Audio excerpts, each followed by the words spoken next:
¿Qué es lo que pasaba cuando tomábamos la derivada con respecto a x de la siguiente expresión? X elevado a la n más 1 entre n más 1 más una constante. Bueno, y claro, estoy hablando cuando n es distinto de menos 1.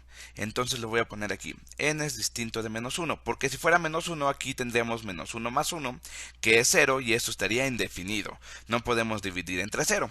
Y bueno, para resolver este enigma, voy a recordar la regla de la potencia de la derivada, que decía, toma a la potencia y bájala multiplicando a la x. Entonces me va a quedar la potencia, que es n más 1, que a su vez esto multiplica a la x, y después a la potencia, o no, este no es el mismo color. De hecho, escoger el mismo color es la parte más pesada de todo esto. Aquí está. Entonces, a n más 1 lo multiplicamos por x y después le bajamos 1 a la potencia. N más 1 menos 1 me da n. Y todo esto queda dividido entre n más 1 que teníamos aquí abajo. Y después tenemos la derivada de una constante, pero como la constante no cambia cuando cambia x, la constante es constante, entonces su derivada era 0. Y ahora sí, n más 1 entre n más 1 son dos cosas iguales y por lo tanto se cancelan y me da de resultado 1. Entonces este y este me dan 1. Y en resumidas cuentas, si n es distinto de menos 1, toda esta derivada me da x a la n. La derivada de esta expresión me da como resultado simplificado x a la n. Y bueno, una vez que ya tenemos esto, entonces, ¿quién es la antiderivada? Déjenme ponerlo con otro color para que sea más visible. La antiderivada de x elevado a la n diferencial de x. Y recuerden que esta notación es la notación para la antiderivada. Va a tomar más sentido cuando veamos integrales definidas. Pero ahora sí, ¿cuál va a ser la función que al derivarla me va a dar x a la n? Y recuerden que esto tomaba el nombre de integral indefinida. O dicho en palabras coloquiales, ¿cuál es la función que al derivarla me va a dar x a la n? Y pues lógicamente me vas a decir que es esto que tenemos aquí arriba, x elevado a la n más 1 entre n más 1 más una constante. Y esta constante puede ser cualquier número, puede ser 1, 2, 3, pi, 1.000.000. Por lo tanto, esta constante puede ser lo que tú quieras y me quedaría de resultado x elevado a la n más 1 entre n más 1 más una constante. Y aquí ya tenemos la integral visto como la operación contraria a la regla de la potencia de la derivada. Y ojo, hay que recordar que n tiene que ser distinto de menos 1, porque si fuera menos 1, pues esta expresión no estuviera definida.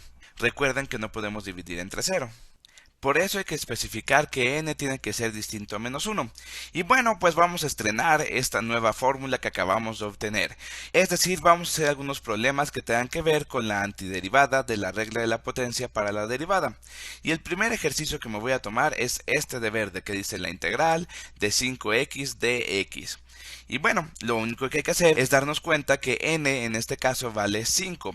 N es la potencia de la x y por lo tanto hay que incrementarle en 1, 5 más 1, y dividirlo entre ese mismo número, entre 5 más 1. Por lo tanto es x elevado a la 5 más 1 entre 5 más 1 más una constante de integración. Recuerden que esta constante puede ser cualquier número. Y bueno, pues esto es lo mismo que x a la 6 entre 6 más la constante de integración. Y ya está.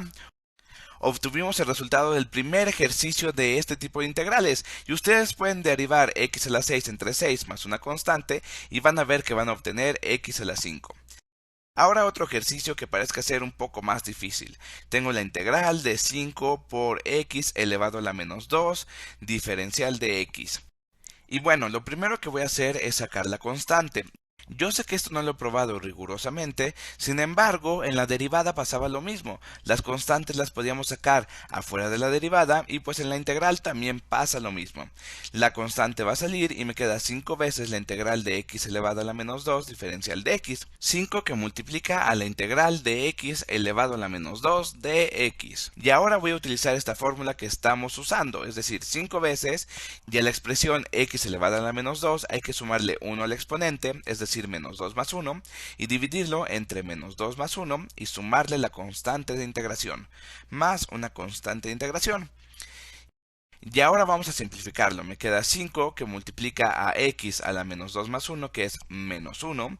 Debo 2 y pago 1, sigo debiendo 1. Entre menos 2 más 1, que es menos 1, más la constante de integración. Y esto es igual a 5 veces que multiplica a menos x elevado a la menos 1, más la constante de integración. Lo único que hice fue dividir entre menos 1. Y esto es lo mismo distribuyendo el 5 que menos 5 por x a la menos 1 más 5 veces una constante. Y aquí, ojo, 5 veces una constante arbitraria, pues es exactamente lo mismo que otra constante. Por lo tanto, voy a borrar este 5c. Es más, podríamos ponerle aquí C1, C1, C1 y a esta constante que es 5 veces C1, llamarla C. Al final es otra constante arbitraria. Y aquí lo tienen, la respuesta es menos 5 que multiplica a x elevado a la menos 1 más una constante. Hemos acabado y te invito a que tú derives esta expresión para que obtengas de resultado 5 que multiplica a x elevado a la menos 2.